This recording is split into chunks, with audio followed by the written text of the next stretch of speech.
اے مسلمانوں تم اللہ کی رسی کو مل کر کے تھام لو اور آپس میں فرقوں میں نہ بٹو۔ ابھی فیس بک کے اوپر ایک ویڈیو آیا، واٹس ایپ کے اوپر ایک ویڈیو آیا، ایک مولوی صاحب تقریر کر رہے ہیں اور تقریر کے دوران یہ کہہ رہے ہیں او لوگو وہابی جس گھڑے میں پانی پی لے اس گھڑے سے پانی نہ پیا کرو، اس گھڑے کو توڑ دو۔ وہابی جس چارپائی پر بیٹھ جائے اس چارپائی کو توڑ دو، اس چارپائی پر نہ بیٹھو۔ وہ کہتے ہیں کہ کتا اگر تمہارے برتن میں منہ لگا دے تو کتے کا منہ لگایا ہوا برتن تو پاک ہو سکتا ہے، مگر یہ وہابی نبی کا گستاخ ہے، یہ وہابی نبی کی گستاخی کرتا ہے۔ اس وہابی نے جس برتن میں منہ لگا دیا اس برتن کو کبھی تم ہاتھ نہیں لگا سکتے۔ او لوگو اتنی نفرت کہاں سے لاتے ہو؟ او لوگو اتنی نفرت تم کہاں سے لاتے ہو؟ اگر تمہیں ہماری رسول کی محبت پر شک ہے آ جاؤ، ہم کلیجہ چیر کے تمہیں دکھانے کو تیار ہیں۔ ہاں ہم بدعات و خرافات تو نہیں کر سکتے، ہم تمہاری طرح رسول کی محبت کے نام پر ہم کیک تو نہیں کاٹ سکتے، ہم 12 ربیع الاول کو جلوس تو نہیں نکالتے، لیکن ہاں ہم تو نبی سے اتنا پیار کرتے ہیں۔ ہم نماز پڑھتے ہیں تو ہم وہیں پر ہاتھ باندھتے ہیں جہاں میرے نبی نے نماز باندھا تھا۔ ہم تحیات میں جب انگلی کو ہلاتے ہیں ہم وہیں پر انگلی کو حرکت دیتے ہیں جہاں پر ہمارے نبی نے حرکت دی تھی۔ ہم تو ہر کام نبی کے طریقے پر چلنے کی کوشش کیا کرتے ہیں۔ او لوگو اتنی نفرت نہ پھیلاؤ، یہ امت پہلے ہی آج بہت سارے ٹکڑوں میں بٹی ہوئی ہے، اس امت کے اندر پہلے ہی بہت سارے مسائل ہیں، اس امت کو مزید پریشان نہ کرو۔ میرے پیارے ساتھیو، آج تم مرغا کھا کر کے اور بہترین کھانے کھا کر کے تم لوگوں کو توڑنے کا کام کر رہے ہو۔ میرے نبی نے تو پتھر کھا کے لوگوں کو جوڑنے کا کام کیا تھا۔ او لوگوں میرے نبی نے پتھر کھا کے جوڑا تھا اور تم مرغا کھا کر کے اور تم چکن کھا کر کے لوگوں کو توڑنے کا کام کر رہے ہو۔ او لوگوں میرے نبی نے تو اس امت کو کیا بنایا تھا؟ آپ نے فرمایا المومن للمومن کالبنیان یشد بعضہ بعضا۔ او لوگوں مسلمان کو مسلمان کا ہمدرد ہونا چاہیے، مسلمان کو مسلمان کی مدد کرنے والا ہونا چاہیے۔ اللہ کے پیارے نبی ایگزامپل دیتے ہیں، مثال دیتے ہیں، کالبنیان یشد بعضہ بعضا۔ جیسے ایک بلڈنگ کھڑی ہوتی ہے، ایک عمارت کھڑی ہوتی ہے، عمارت کے اندر ہر اینٹ دوسری اینٹ کو طاقت دیتی ہے، ہر مسلمان دوسرے مسلمان کی طاقت بن جائے۔ فلسطین کے بچے مریں تو کلیہ چک کے مسلمان کو بھی درد ہو، اور دنیا کے کسی خطے میں مسلمان کا خون بہے تو بھارت کے مسلمان کو بھی تکلیف پہنچے۔ یہ ہوتا ہے اسلامی محبت اور اسلامی بھائی چارہ۔ میرے نبی نے یہ بھائی چارہ آپ کے اندر پیدا کیا تھا۔ اور میرے بھائیوں اتنا ہی نہیں، اللہ کے نبی نے یہاں تک فرمایا مثل المؤمنین فی توادہم وتعاطفہم وتراحمہم کمثل الجسد الواحد۔ او لوگو آپس میں اتنی محبت کیا کرو، اتنی ہمدردی کیا کرو، اتنا پیار کیا کرو جیسے انسان کا شریر ہوتا ہے، جیسے انسان کی باڈی ہوتی ہے۔ اذ اشتکا منہ عضو تداعی لہ سائر الجسد بالسہر والحمى۔ اگر بدن کے اندر کوئی ایک انگ بھی اگر بیمار ہو جاتا ہے سارا بدن بے چین ہو جاتا ہے، سارا بدن بخار میں مبتلا ہو جاتا ہے، پوری باڈی میں فیور ہو جاتا ہے۔ او لوگو جس طریقے سے انسان کا شریر ایک دوسرے سے کنیکٹڈ ہے، اے مسلمانوں تم ایک دوسرے سے کنیکٹڈ ہو جاؤ۔ اسی لیے ہمیں سلام سکھایا گیا۔ دنیا کے اور مذہب کے لوگ، ہمارے ہندو بھائی جب ملتے کہتے ہیں رام رام، جے شری کرشن۔ ہمارے عیسائی بھائی ملتے ہیں کہتے ہیں گڈ مارننگ، گڈ ایوننگ۔ ہمارے سکھ بھائی ملتے ہیں کہتے ہیں ست سری اکال۔ ان کے اپنے اپنے نعرے ہیں، مگر مسلمان جب ملتا ہے تو کیا کہتا ہے؟ السلام علیکم ورحمۃ اللہ وبرکاتہ۔ مسلمان یہ بولتا ہے، دشمن بھی سامنے آ جائے اللہ کے نبی نے فرمایا جسے تم پہچانتے ہو اسے بھی سلام کرو، جسے نہیں پہچانتے اسے بھی سلام کرو۔ جب ہم نے سلام کر دیا ساری نفرت تو ہوا ہو گئی، ساری نفرت تو مٹ گئی۔ جب میں نے اپنے دشمن سے کہہ دیا السلام علیکم ورحمۃ اللہ وبرکاتہ تو دشمنی تو میں نے تبھی ختم کر دی، کیونکہ میں نے کہہ دیا اے میرے دشمن میں سلامتی کی دعا کر رہا ہوں تیرے لیے، میں رحمت کی دعا کر رہا ہوں تیرے لیے، میں برکت کی دعا کر رہا ہوں تیرے لیے۔ اتنی بڑی دعا جب میں نے دے دی تو پھر دشمنی کہاں رہ گئی؟ اسی لیے اللہ کے نبی فرماتے ہیں کہ میں تم کو وہ نسخہ بتاتا ہوں۔ او لوگو تم جنت میں نہیں جا سکتے جب تک تم ایک دوسرے سے محبت نہ کرو، اور میں تم کو بتاتا ہوں کہ وہ کون سا طریقہ ہے، جب تم اس پر عمل کرو گے تو ایک دوسرے سے محبت کرنے لگو گے۔ افشوا السلام بینکم، آپس میں سلام کو بڑھاؤ، ایک دوسرے کو سلام کیا کرو، جتنا سلام کو بڑھاؤ گے اتنی محبت تمہارے اندر پیدا ہوگی۔ میرے بھائیوں، سماج کی اصلاح کرنا ہے، نفرت کو ختم کرنا پڑے گا، فرقہ پرستی کو ختم کرنا پڑے گا۔ ٹھیک ہے مسلک کا اختلاف ہے، ہمارے بہت سارے مسلمان بھائی بہت ساری غلطیوں میں مبتلا ہیں، ہم پیار سے، محبت سے، اخلاق سے ان کی ہم اصلاح کریں گے، مگر ہم نفرت کا چورن نہیں بانٹیں گے، ہم نفرت کا پرچار نہیں کریں گے، ہم گلے لگ کر کے محبت کے ساتھ کام کریں گے۔ میرے بھائیوں، سماج کی اصلاح کرنا ہے، ایک اور کام بھی کرنا ہے۔ ابھی 2-3 ہفتہ پہلے جمعہ کا خطبہ میں نے اسی کلیا چک میں ایک جگہ پڑتی ہے مالدار پاڑا، وہاں پہ میں نے جمعہ کا خطبہ دیا، ٹائم دیا میں نے، لیکن مجبوری آ گئی، میرا پروگرام رات میں کھڑگپور میں تھا، ٹرین سے مجھے صبح وندے بھارت سے ہاوڑا سے آپ کے مالدہ اترنا تھا، ٹرین میری 5 منٹ میں لیٹ پہنچا، مس ہو گئی، میرا جمعہ بھی راستے میں چلا گیا، جمعہ میں نہیں پڑھا پایا۔ کل میرے پاس ایک میسج آیا، اسی مالدار پاڑا کے ایک نوجوان کا میسج آیا، اور اس نے کہیں سے میرا نمبر حاصل کیا، اسی لیے میں نمبر بھی عام طور سے نوجوانوں کو نہیں دیتا ہوں، کیونکہ مجھے معلوم ہے ہر طریقے کے لوگ ہوتے ہیں۔ میں جمعہ کے خطبے میں نہیں پہنچ پایا تو اسی کلیا چک کے اسی علاقے کے ایک نوجوان نے مجھے میسج کیا اور کہا کہ مولوی صاحب آپ بہت بڑے دھوکے باز ہیں، بہت بڑے دھوکے باز ہیں، آپ نے دھوکہ دیا ہے۔ یہ آج ہمارے نوجوان کا حال ہے۔ آپ اپنے مہمان کی، اپنے عالم کی عزت نہیں کر سکتے تو میرے بھائی ایسے اخلاق کا کیا مطلب ہے؟ آج ہمیں اپنے اخلاق کو بھی سدھارنے کی ضرورت ہے۔ ہم اہل حدیث ہیں، ہم شرک نہیں کرتے، ہم مزار پہ سجدہ نہیں کرتے، اس کا مطلب یہ نہیں کہ ہمارے 100 خون معاف ہو جائیں گے، ہمیں اپنے اخلاق کو بھی اچھا بنانا پڑے گا۔ حضرت ابو ذر غفاری رضی اللہ تعالیٰ عنہ اللہ کے نبی کے پاس آتے اور کہتے ہیں اللہ کے نبی مجھے کوئی وصیت کر دیجئے، مجھے کوئی امپورٹنٹ بات بتا دیجئے، مجھے کوئی مہتوپورن بات بتا دیجئے۔ اللہ کے نبی 2 باتیں ان کو بتاتے ہیں، اور کلیا چک والو، سلطان گنج والو، یہ 2 باتیں اگر آپ نے نوٹ کر لی میں سمجھتا ہوں کہ میری پوری تقریر کامیاب ہو جائے گی۔ یہ 2 باتیں اگر آپ نے سیکھ لی، اللہ کے نبی ابو ذر غفاری سے کہتے ہیں اے ابو ذر غفاری اتق اللہ حیث ما کنت، تم جہاں بھی رہو اللہ سے ڈرو، اپنے گھر میں ہو تب بھی اللہ سے ڈرو، مسجد میں ہو تب بھی اللہ سے ڈرو، جلسے میں گئے ہو تب بھی اللہ سے ڈرو، اور مارکیٹ میں ہو تب بھی اللہ سے ڈرو، اپنے کمرے میں بند ہو تب بھی اللہ سے ڈرو، اور پبلک کے سامنے ہو تب بھی اللہ سے ڈرو۔ اتق اللہ حیث ما کنت، اے ابو ذر غفاری تم جہاں پر بھی رہو اللہ سے ڈرتے رہنا۔ اور دوسری چیز وَأَتْبِعِ السَّيِّئَةَ الْحَسَنَةَ تَمْحُوهَا، اے ابو ذر جب تم سے کوئی گناہ ہو جائے، جب تم سے کوئی غلطی ہو جائے تو جلدی سے کوئی نیکی کر لو، تمہاری نیکی تمہارے گناہ کو مٹا ڈالے گی۔ جب تم کوئی گناہ کر دو، کوئی غلطی ہو جائے تو جلدی سے کوئی نیکی کر دو، جب تم نیکی کر لو گے تو تمہارے گناہ کو اللہ تعالیٰ معاف کر دے گا۔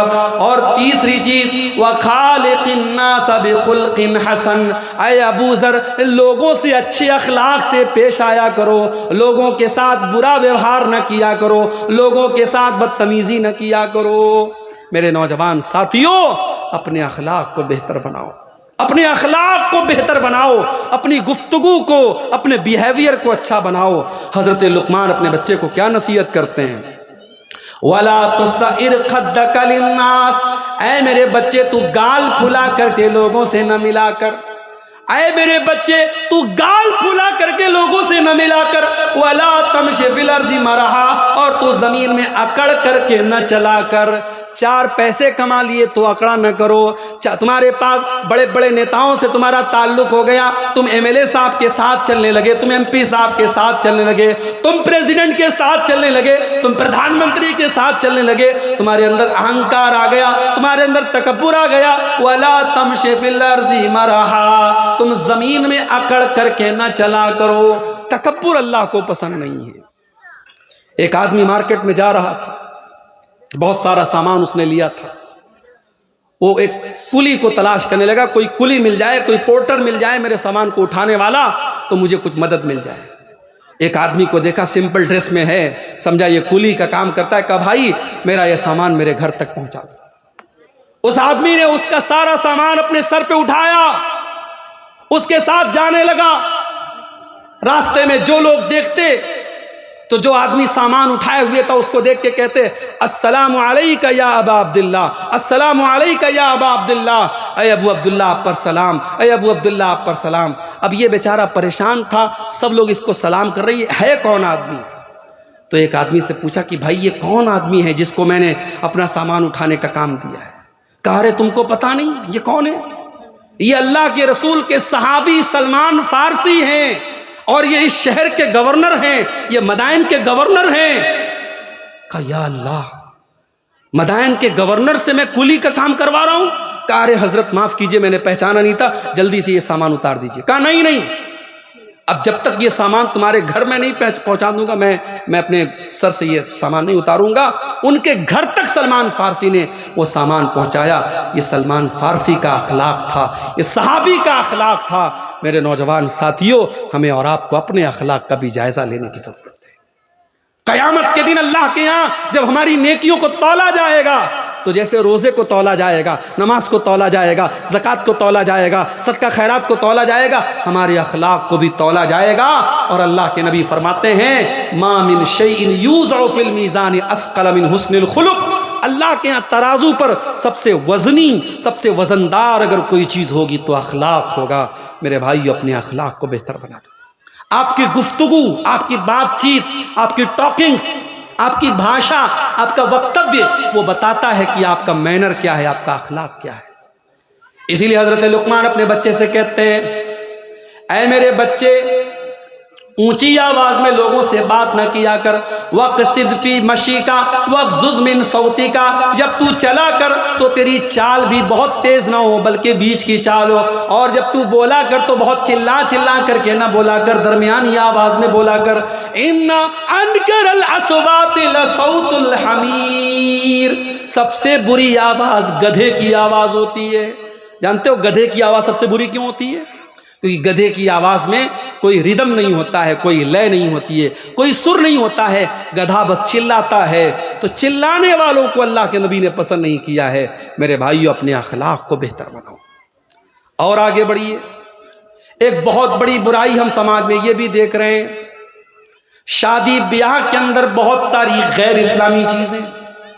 اسی بنگال کے اندر ہم نے دیکھا ہلدی کی رسم ہو رہی ہے، اور ہلدی کی رسم جس دن ہو رہی ہے بہت بڑا فنکشن ہو رہا ہے، ساری لڑکیوں نے ہلدی کلر کے کپڑے پہنے ہوئے ہیں، سارے لڑکوں نے ہلدی کلر کے کپڑے پہنے ہوئے ہیں، پورا کھانا پینا ہو رہا ہے۔ اور کیا ہو رہا ہے صاحب؟ یہ ہلدی کی رسم ہو رہی ہے۔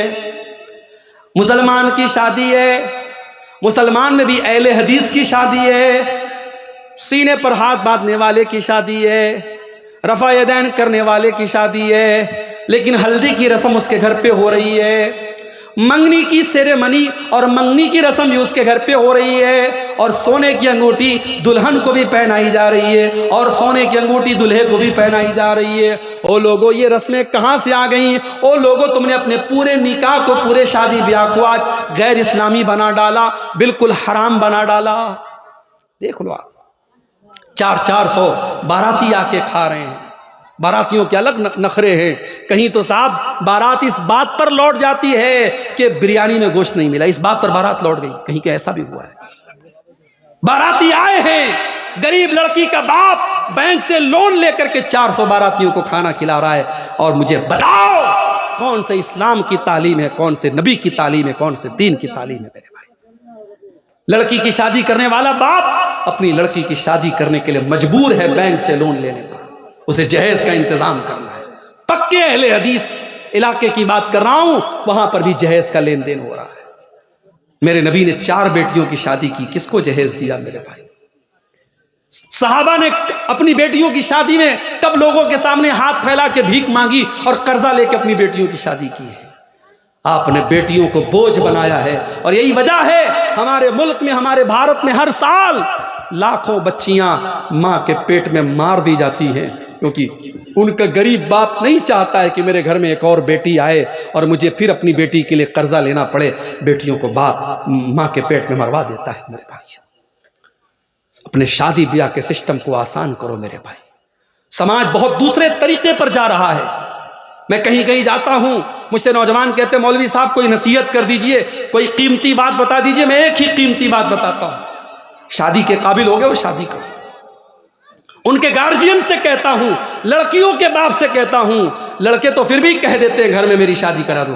لڑکیاں بیچاری شرماتی ہیں, وہ نہیں کہہ سکتی. لڑکی 25 سال کی ہو گئی, 28 سال کی ہو گئی, 30 سال کی ہو گئی, تم شادی نہیں کرا رہے, کیوں نہیں کرا رہے؟ ارے مولوی صاحب کیا بتائیں, ہمارے برابر کا رشتہ نہیں مل رہا ہے. اپنی شرطوں کو تھوڑا ڈاؤن کر دو میرے بھائی, اپنی شرطوں کو تھوڑا کم کر دو. اپنی بچیوں کی, اپنے بچوں کی صحیح ٹائم پر شادی کرو. نہیں کراؤ گے, ہوٹلز کھلے ہیں, زنا کے اڈے کھلے ہیں. اور ابھی رپورٹ آئی ہے, ایک ہوٹل کمپنی ہے جو پورے بھارت میں جس کے ہوٹلوں میں زناکاری ہوتی ہے, اس ہوٹل کی کمپنی کا سروے آیا ہے, پورے بھارت میں اس ہوٹل کو سب سے زیادہ حیدرآباد شہر میں یوز کیا جاتا ہے, اور حیدرآباد میں بھی سب سے زیادہ مسلم علاقوں میں یوز ہو رہا ہے. آج آپ کی مسلمان لڑکیاں اس راستے پر جا رہی. کرناٹک کے ہویری سے ابھی ایک نیوز آئی, 26 سال کی مسلمان لڑکی 40 سال کے غیر مسلم رکشہ ڈرائیور کے ساتھ ہوٹل کے کمرے میں پائی گئی, بدکاری کرتے ہوئے پائی گئی. یہ حالات آپ کی قوم کے ہیں میرے بھائی. ہمارے اتر پردیش کے بریلی شہر میں 8 سال تک مدرسے میں پڑھنے والی لڑکی آج غیر مسلم کے ساتھ اپنے گھر کو, اپنے باپ کو, اپنے پریوار کو چھوڑ کے جاتی ہے اور غیر مسلم کے ساتھ شادی کرتی ہے اور اس کے مذہب میں داخل ہو جاتی ہے, اسلام کو چھوڑ دیتی ہے. آپ نے کیا کیا میرے بھائی؟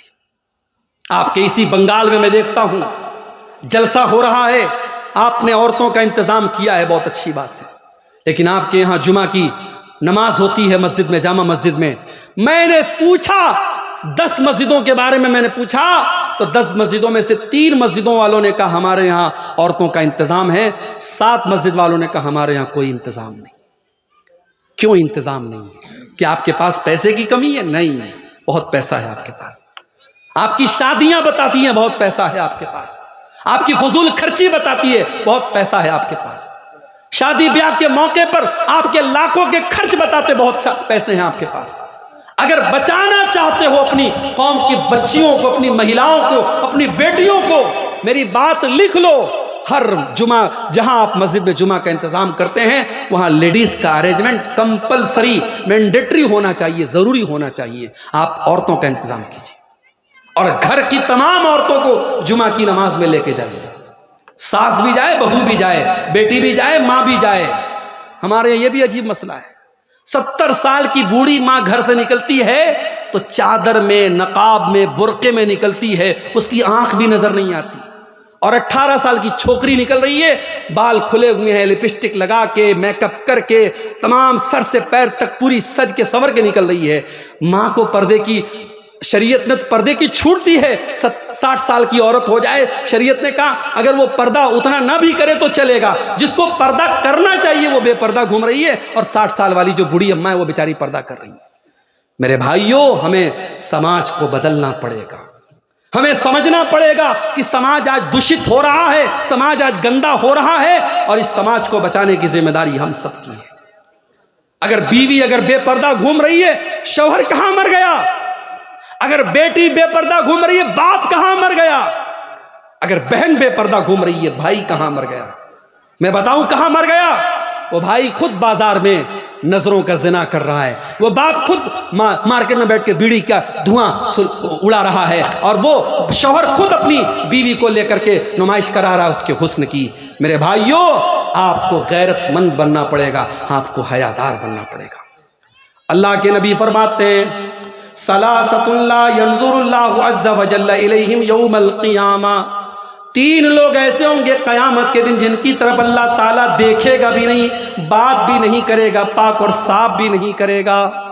نمبر 1, العاق لوالدی, اپنے ماں باپ کو ستانے والا, اپنے ماں باپ کو دکھ دینے والا, اپنے ماں باپ کو تکلیف دینے والا. مگر یہاں پہ رک جائیے. اگر ماں باپ کو کوئی صحیح بات پر آپ دکھ دے رہے ہیں, مطلب بلا وجہ ماں باپ آپ سے ناراض ہیں, شادی ہو گئی, اب ساس یہ طے کر رہی ہے کہ عورت کو کب مائکے جانا ہے کب نہیں جانا ہے. یہ کون سا اصول ہے میرے بھائی؟ یہ کون سا اصول ہے؟ کتنے گھروں میں ساس یہ بھی طے کرتی ہے کہ بہو کو کب نہانا چاہیے کب نہیں نہانا چاہیے. یعنی جوائنٹ فیملی سسٹم میں پرائیویسی نام کی کوئی چیز نہیں ہے. بہو بیچاری اپنی مرضی سے نہا نہیں سکتی. وہاں نند الگ پہرا دے رہی ہے, ساس الگ پہرا دے رہی ہے. اب وہاں پہ اگر شوہر کہتا ہے کہ میری بیوی ہے, میں نکاح کر کے لایا ہوں, یہ میری مرضی سے مائکے جائے گی, میری مرضی سے آئے گی, اب وہاں پہ ماں ناراض ہو جائے تو اس ناراضگی کا کوئی مطلب نہیں ہے. صحیح بات پر جو اسلام کے حساب سے صحیح ہے, اگر اس بات پر بھی ماں باپ ناراض ہوتے ہیں تو کوئی مطلب نہیں ہے. وہاں پہ اولاد کو چاہیے ماں باپ کو منانے کی کوشش کرے. لیکن ہاں, بلا وجہ اگر کوئی ماں باپ کو دکھ دے رہا ہے, تکلیف دے رہا ہے اور اپنے عیش و آرام پر خوب خرچ کر رہا ہے, ماں کا خیال نہیں کر رہا ہے, باپ کا خیال نہیں کر رہا ہے, قیامت کے دن اللہ تعالیٰ اس کو دیکھے گا بھی نہیں. نمبر 2, والمرأۃ المترجلہ, وہ عورت جو مردوں کی نقل کرنے والی, مردوں کی چال ڈھال اپنانے والی ہو, مردوں کے جیسا کپڑا پہننے والی اور مردوں کے جیسے چھوٹے چھوٹے بال رکھنے والی اور مردوں کی شکل صورت اپنانے والی, مردانہ چال چلنے والی لڑکی. اور نمبر 3, الدیوس, وہ بے غیرت مرد, الذی یقر فی اہلہ الخبث, جس کے گھر میں بے حیائی ہو رہی ہو, جس کے گھر میں بے پردگی ہو رہی ہو اور اس بے غیرت مرد کو کوئی فرق نہ پڑتا ہو. تو مرد اگر بے غیرت ہے تو صرف عورت ذمہ دار نہیں ہے, مرد بھی ذمہ دار ہے. میرے پیارے ساتھیوں, آج ہماری شادی بیاہ میں کیا ہو رہا ہے؟ ویڈیو ریکارڈنگ ہو رہی ہے. دلہن کے کمرے میں کیمرہ مین آتا ہے اور دلہن کے ہر پوز کو وہ ریکارڈ کر رہا ہے, ہر اینگل سے وہ ریکارڈ کر رہا ہے. دلہن کی سہیلیاں اور گھر کی جوان لڑکیاں دلہن کے آس پاس بیٹھی ہیں اور یہ ویڈیو کیمرہ والا بیچارہ ویڈیو ریکارڈنگ کر رہا ہے. اور یہ اس شادی میں مولوی صاحب نکاح پڑھا کے دعا کرتے اللہ تعالیٰ اس نکاح میں برکت دے دے. کہاں سے برکت آئے گی؟ جس نکاح میں آپ نے مولوی سے نکاح پڑھوانے کے علاوہ کوئی کام اسلام کے مطابق نہیں کیا, اس نکاح میں برکت کہاں سے آئے گی میرے بھائی؟ جس نکاح کی بنیاد بے حیائی پر ہے, جس نکاح کی بنیاد حرام کاموں پر ہے, اس نکاح میں برکت کہاں سے آئے گی؟ نتیجہ یہ ہے, شادی کم ہو رہی ہے, طلاق زیادہ ہو رہا ہے, شادی کم ہو رہی ہے, گھر ٹوٹ زیادہ رہے ہیں, کیونکہ برکت ختم ہو رہی ہے. رشتہ دیکھنے آپ جاتے ہیں, اچھی اچھی لڑکیاں, دیندار لڑکیاں, آپ رشتہ دیکھ کے آتے ہیں تو ماں آ کر کے کیا کہتی ہے؟ رشتہ تو بہت اچھا تھا, لڑکی کا کلر تھوڑا سا ڈاؤن تھا, تھوڑا سانولی تھی. ارے اللہ کی بندی, یہ کوئی سانولی ہے, کوئی گوری ہے, کوئی کالی ہے, یہ رنگ کس نے بنائے؟ اللہ نے بنائے. اس پہ انسان کا تو اختیار نہیں ہے نا. کسی کی 3 بیٹیاں ہیں, 2 بیٹیاں بڑی گوری چٹی ہیں, ایک بیٹی کا رنگ تھوڑا سا سانولا ہے, تو کیا اس سانولی لڑکی بیچاری اس کو ریجیکٹ کر دیا جائے؟ بیچاری پڑھی لکھی ہے, دیندار ہے, نمازی ہے, صرف رنگ ڈاؤن ہونے کی وجہ سے اس کو ریجیکٹ کر دیا جائے؟ یہ کون سا انصاف ہے میرے بھائی؟ ہمیں اپنی سوچ کو بدلنا پڑے گا. ان غریب بچیوں کو آج دینداری کے باوجود ریجیکٹ کیا جاتا ہے. نتیجہ یہ نکلتا ہے جب سمے سیما پار ہو جاتی ہے وہ لڑکیاں غلط راستے اٹھاتی ہیں. آج سماج میں آپ یہ منظر بھی دیکھیے میرے بھائی, کوئی لڑکی, کوئی عورت بیوہ ہو گئی, اس کے شوہر کا ایکسیڈنٹ میں انتقال ہو گیا, 1 سال کا بچہ ہے, بیوہ ہو گئی.